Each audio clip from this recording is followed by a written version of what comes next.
First contact and invasion. The skies above Earth darkened as the Virex Armada emerged from hyperspace, their massive obsidian ships blocking out the sun over major cities across the globe. For centuries, humanity had wondered if we were alone in the universe. On April 17, 2087, we got our answer in the most terrifying way possible. Admiral Korovets stood on the bridge of the Terran Federation flagship Horizon, watching as the alien vessels positioned themselves in Earth's orbit. As the highest-ranking officer of Earth's Unified Space Defense Force, she had trained for first contact scenarios her entire career. But nothing could have prepared her for the scale of the Virex fleet. They're broadcasting on all frequencies, Admiral, her communications officer reported, voice trembling slightly. They want to establish communication. Put them through, Vess ordered, straightening her uniform and taking a deep breath. The main view screen flickered to life, revealing a towering figure with iridescent scales covering its elongated face. 6 yellow eyes blinked independently of one another, studying Vess with unsettling intensity. "I am High Commander Zax Vor of the Virex Dominion," the alien announced, its voice a discordant blend of clicking and hissing that the translation software struggled to process. "Your species has been assessed and categorized. Your world has resources we require. Submit to Virex authority, and your species will be preserved as laborers." Admiral Vess maintained her composure despite the cold dread spreading through her chest. "I am Admiral Korovets of the Terran Federation. We welcome peaceful contact with other civilizations, but we will not surrender our sovereignty. Perhaps we can discuss a mutually beneficial arrangement." High Commander Zax Vor made a sound that might have been laughter. "There is nothing to discuss. Your technology is primitive. Your defenses are inadequate. Your species is inefficient. You have 24 of your Earth hours to prepare your leadership for transition. Resistance is inadvisable." The transmission cut abruptly, leaving the bridge of the Horizon in stunned silence. "Get me the Security Council," Vess ordered, her mind racing. "And put our forces on maximum alert. I don't think our new neighbors are interested in diplomacy." 23 hours later, before Earth's unified government could even formulate a response, the Virex attack began. Their weapons technology was centuries beyond humanity's most advanced defense systems. Precision energy beams sliced through military installations around the globe. Orbital platforms were disabled with surgical precision. The Horizon and its sister ships fought valiantly, but were overwhelmed within minutes. From her emergency command center beneath the Rocky Mountains, Admiral Vess watched in horror as humanity's defensive capabilities were systematically dismantled. "They're targeting military infrastructure only," her tactical officer reported. "Civilian casualties are minimal. They're being efficient. They don't want to damage what they came to take," Vess replied grimly. "Us and our planet.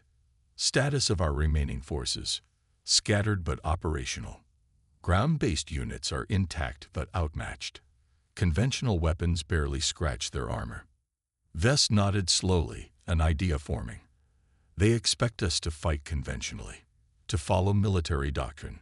But humanity has never been good at following the rules, have we?" Dr. Ileana Chen had never expected to become humanity's last hope. As the lead researcher at the Quantum Consciousness Project, she had spent years studying the unique electrical patterns of the human brain. Her work was theoretical, exploring the intersection of quantum physics and neuroscience. But now, in a hastily established underground facility, her research had taken on apocalyptic urgency. "The Virex neural architecture is fundamentally different from ours," she explained to the Emergency Scientific Council. Holographic displays showed comparative brain scans, human neurons beside the crystalline neural structures of a captured Virex drone. They process information linearly, perfectly logical, incredibly fast, but rigid. Dr. Chen gestured to the human brain scan. "Our neurons form quantum entanglements across regions. We make intuitive leaps. We dream. We imagine possibilities that don't exist yet. And most importantly," she paused, highlighting a particular pattern in the display, We adapt rapidly under pressure. It's why human children can learn languages effortlessly while adults struggle. It's why traumatized people develop new neural pathways. Our brains physically rewire themselves in response to challenges. General Marcus Rivera, the highest-ranking military officer still alive after Admiral Vess's last stand aboard the Horizon, frowned. "You're saying our secret weapon is creativity?" Chen shook her head. "Not just creativity. Neural plasticity. The Virex evolved on a world with minimal environmental changes. Their society is hierarchical, their technology advanced but incremental. They don't adapt quickly because they've never needed to. Humans evolved on a planet of constant change. Ice ages, climate shifts, natural disasters. We survived by adapting. It's built into our biology at a level they can't comprehend." "That's fascinating, Doctor, but they're slaughtering us with weapons we can barely understand," Rivera countered. "How does neural plasticity help us against energy weapons?" Dr. Chen's eyes gleamed with intensity.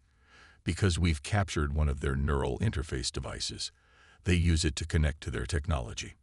And I think we can modify it. Humans and Virex process information differently. Our quantum neural patterns might overwhelm their systems in ways they never anticipated." Across the globe, human resistance had already begun to form. The Virex had expected a conventional military response. Armies, air forces, organized resistance. What they encountered instead were thousands of independent groups adapting to their tactics in real time. In Mumbai, taxi drivers used their intimate knowledge of the city's labyrinthine streets to conduct hit-and-run attacks against Virex patrols. In Rio de Janeiro, street gangs who had once fought each other now coordinated ambushes using fireworks to confuse Virex sensory systems. In rural Canada, hunters and trappers disappeared into the wilderness, emerging only to sabotage alien supply lines before vanishing again. Lai Wei, once a delivery driver in Shanghai, now led 200 civilians armed with modified construction equipment. They had learned that the Virex combat armor was vulnerable to certain industrial chemicals. What had begun as desperate experimentation had evolved into effective guerrilla tactics. "They expect us to fight like soldiers," Lai told his group as they prepared another ambush. "But we fight like humans. Unpredictable. Adaptive. We learn from every encounter." The Virex responded to each new human tactic with overwhelming force, but always a step behind. By the time they developed countermeasures for one approach, humans had already moved on to the next. It wasn't enough to win the war. The technological gap was too vast. But it kept hope alive long enough for Dr. Chen's team to work.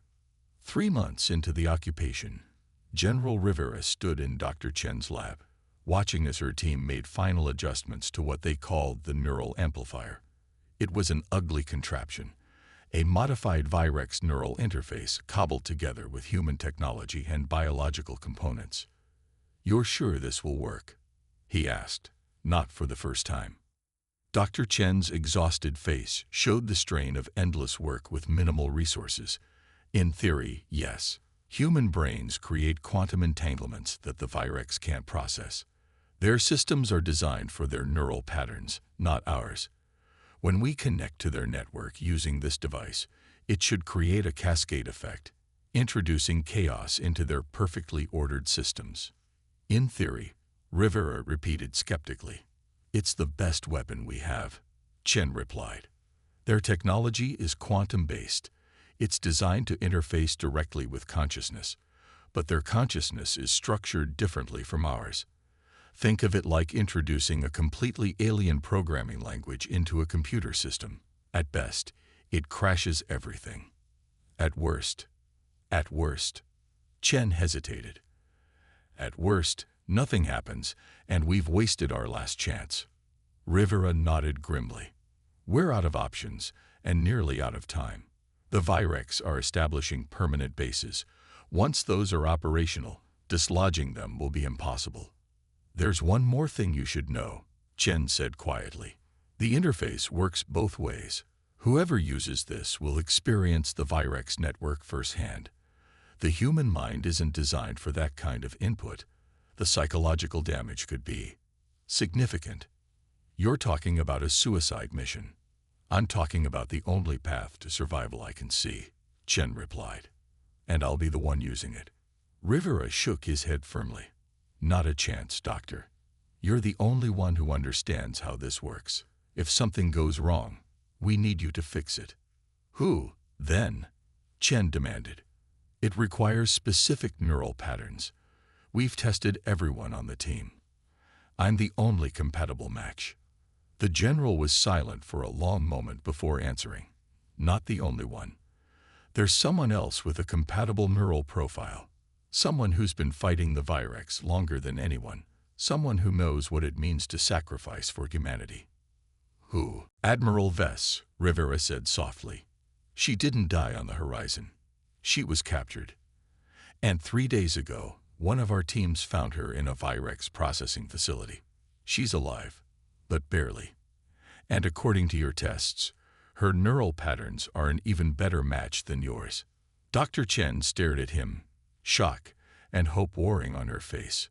You need to bring her here. Immediately. The general nodded. She's already on her way.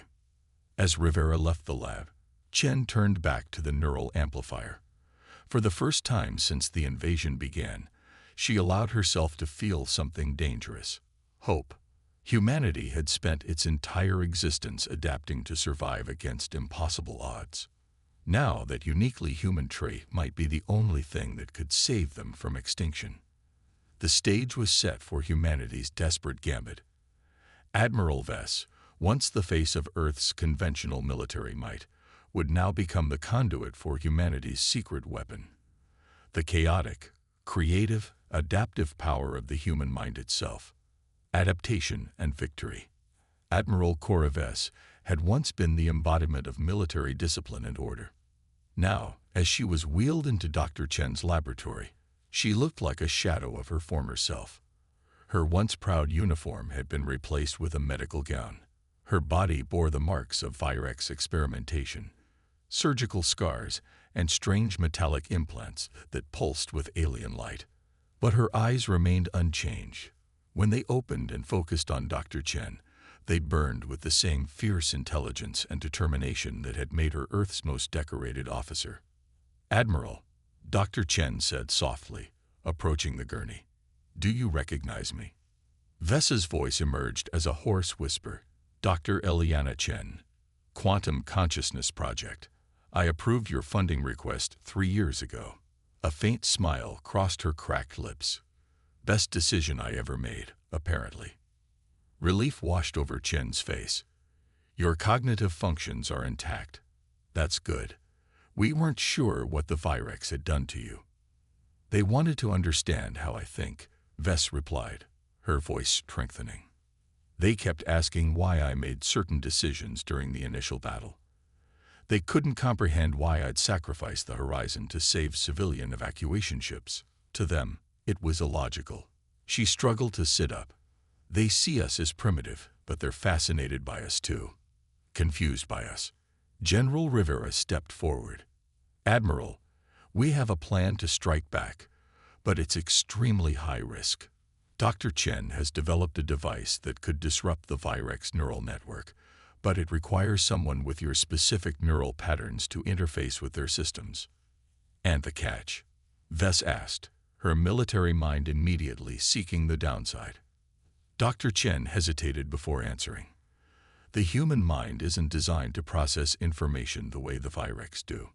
The neural load could cause significant damage. Seizures, stroke, possibly worse.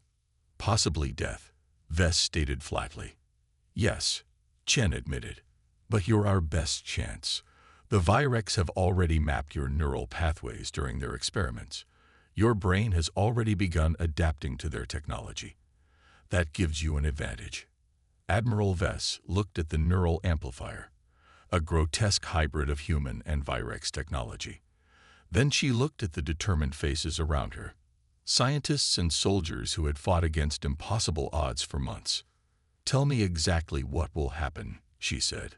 Across the globe, Resistance leaders received encrypted transmissions containing final instructions.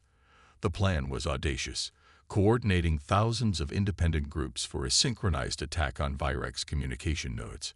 Not to destroy them. That would be impossible with human weapons, but to distract them, to divide the Virex's attention at the critical moment when Admiral Vess would attempt to infiltrate their neural network. Lai Wei studied the instructions on a salvaged tablet as his team prepared their makeshift weapons. "This is it," he told them. "Everything we've been fighting for comes down to this moment. We don't need to win. We just need to create chaos." Similar scenes played out in hidden bases around the world. In the remnants of London, Professor James Okafor led a group of university students who had repurposed laboratory equipment into disruptors that could temporarily interfere with Virex sensors. In the Australian outback, indigenous guides led attacks that used the harsh terrain against the invaders. In the Amazon rainforest, researchers worked with local tribes to develop toxins that could penetrate Virex environmental suits. None of these tactics could defeat the aliens alone, but together, they represented humanity's greatest strength: diversity of thought, approach, and perspective. While the hierarchical Virex responded to each threat according to rigid protocols, humans improvised, collaborated, and adapted in ways the invaders couldn't predict. In Dr. Chen's laboratory, Admiral Vess lay on a modified medical bed, electrodes attached to her skull. The neural amplifier hummed ominously beside her, its alien components pulsing with eerie light. "The resistance groups are in position," General Rivera reported, checking his tactical display. "They'll begin their coordinated attacks in exactly 10 minutes. Dr. Chen made final adjustments to the equipment. Once they've engaged the Virex forces, we'll activate the amplifier. Their network security will be divided, giving Admiral Vess a better chance to penetrate their systems." Vess closed her eyes, steadying her breathing. "What exactly am I looking for once I'm inside?" "Their network architecture is based on crystalline quantum computing," Chen explained. "It's designed for perfect order and structure. Your task is to introduce disorder, human patterns of thought that their systems can't properly process. Imagine trying to run water through electrical circuits. Your consciousness is the water." "That's not very specific," Vess noted dryly. Chen smiled apologetically. "Because we don't know exactly what you'll experience. No human has ever accessed their network. You'll be navigating by instinct." "My specialty," Vess replied, a hint of her old confidence returning. As the final minutes ticked down, Dr. Chen leaned closer to the Admiral. "There's something else you should know.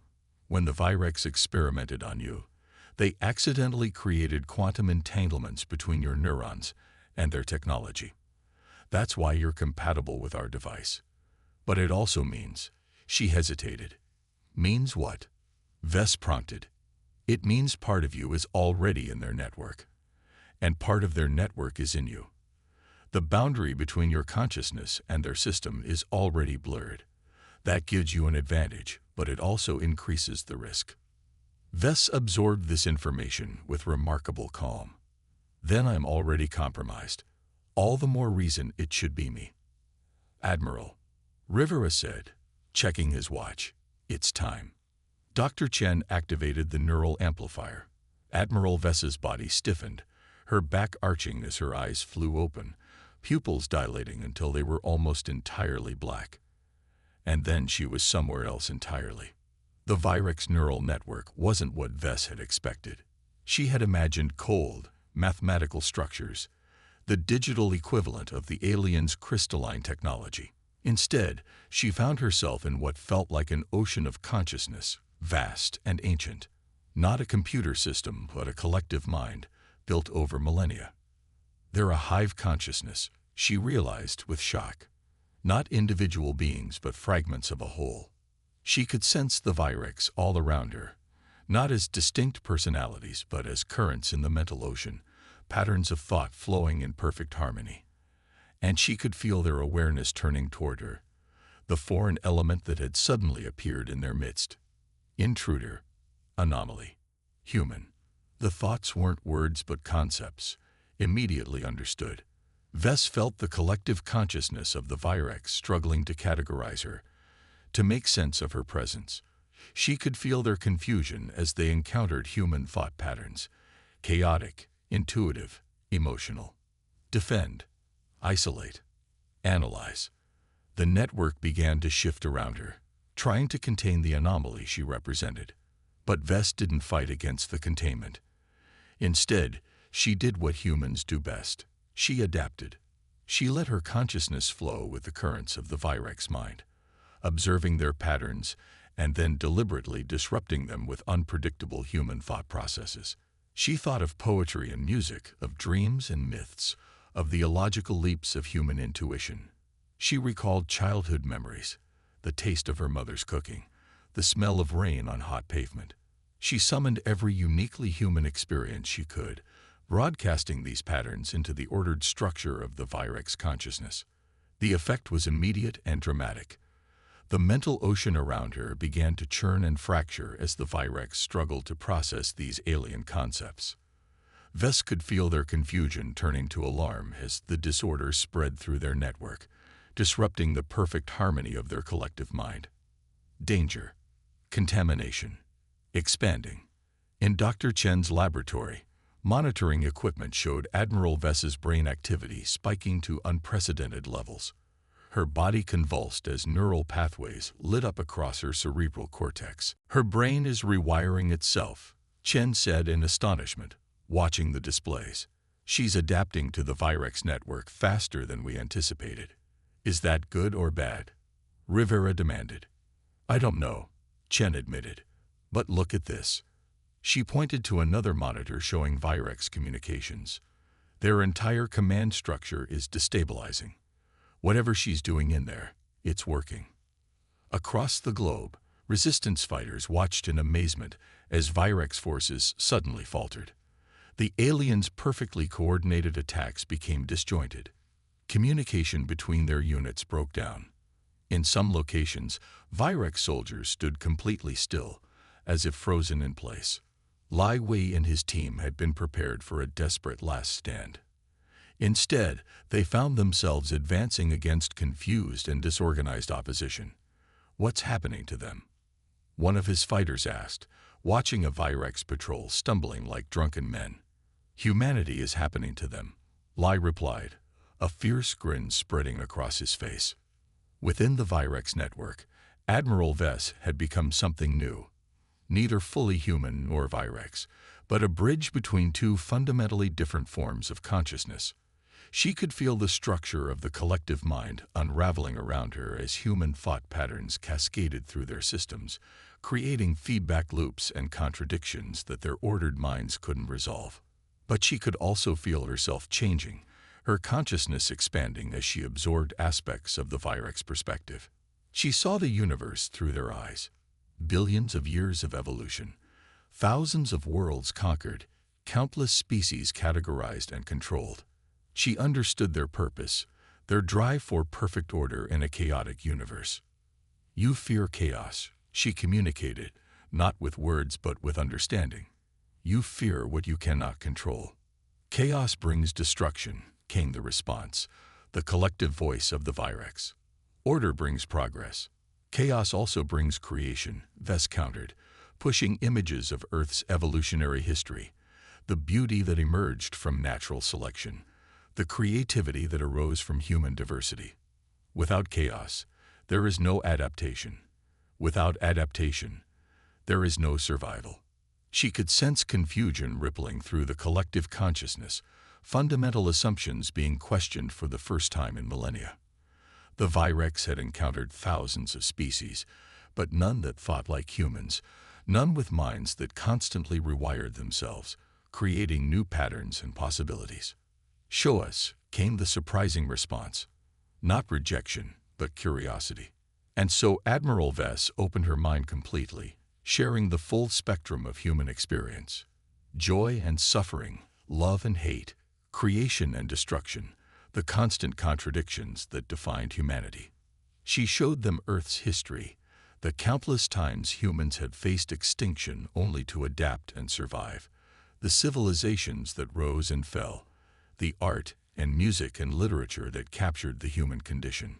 Through her, the Virex experienced what it meant to be human, the terrible freedom of individual consciousness, the power of imagination, the capacity for both cruelty and compassion. In Dr. Chen's lab, alarms suddenly blared as Admiral Vess's vital signs began to fail. "She's crashing," Chen shouted, rushing to stabilize her. "The neural load is too much." "Disconnect her," Rivera ordered. "I can't," Chen replied desperately. "The integration is too complete. If we force a disconnect now, we'll kill her instantly." On the monitors, Virex ships around the world began powering down their weapon systems. Their ground forces retreated from engagement, returning to their vessels in ordered formation. "They're withdrawing," Rivera said in disbelief. Dr. Chen looked from the tactical displays to Admiral Vess's unconscious form. She did it. Somehow, she changed their minds. 3 days later, Admiral Vess opened her eyes. Dr. Chen was beside her bed immediately, checking her vital signs. "Admiral, can you hear me?" Vess looked at her with eyes that somehow seemed older, wiser, and profoundly changed. "They're gone," she said simply. "Yes," Chen confirmed. "The Virex fleet left Earth orbit 48 hours ago. No explanation, no further hostilities. They just left." "Not left," Vess corrected. "Retreated. To reconsider. To adapt." She struggled to sit up, and Chen helped her. "They'd never encountered a species like us before. A species that thrives on chaos and change. It terrified them, and fascinated them." "What did you do to them?" Chen asked. Vess smiled faintly. "I showed them what it means to be human. Our contradictions. Our adaptability. Our capacity for both destruction and creation. They've spent millennia imposing perfect order across the galaxy. Humanity was the first species they couldn't categorize or control." "Will they come back?" General Rivera asked, entering the room. "Eventually," Vess nodded, "but not as conquerors. As students, they've realized their perfect order has led to stagnation. They're beginning to understand that chaos, controlled chaos, is necessary for growth." She looked at her hands, flexing her fingers as if they were new to her. "And we'll be ready to teach them." "How can you be so sure?" Rivera pressed. "Because part of me is still with them," Vess replied. "And part of them is still with me. We've created something new. A bridge between fundamentally different forms of consciousness." Dr. Chen studied Vess's neurological readings with amazement. "Your neural architecture has completely reorganized. You've adapted to an alien consciousness in ways I wouldn't have thought possible." "That's what humans do," Vess said simply. "We adapt. It's our greatest strength, our secret weapon. Not our technology or our military might, but our minds. Our beautiful, chaotic, ever-changing minds." In the months that followed, Earth began to rebuild. The knowledge Vess had brought back from the Virex network, fragments of advanced technology, insights into quantum physics, glimpses of other worlds, accelerated human development by centuries. But more important than the technological gains was the new understanding of humanity's place in the universe.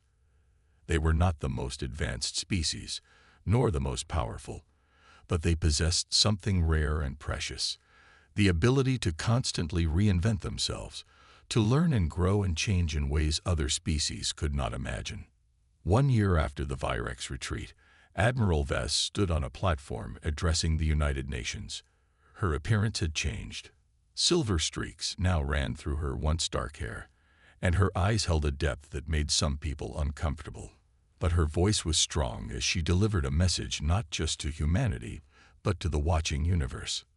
"We have been tested, and we have survived, not because we were stronger or more advanced, but because we are adaptable, because we contain multitudes, because we embrace contradiction and chaos as the engines of creation. This is the gift we offer to the galaxy, not conquest or control, but endless possibility." As she spoke, distant sensors detected new ships approaching Earth, Not Virex vessels, but representatives of other species who had heard about the humans who had done the impossible. The species who had faced the Virex dominion and emerged not just surviving, but transformed. Humanity's greatest test had become their greatest triumph. And in the vast tapestry of galactic civilization, they had earned their place not through force or technology, but through the secret weapon they had possessed all along, the uniquely human capacity to adapt, to imagine, and to constantly become something new.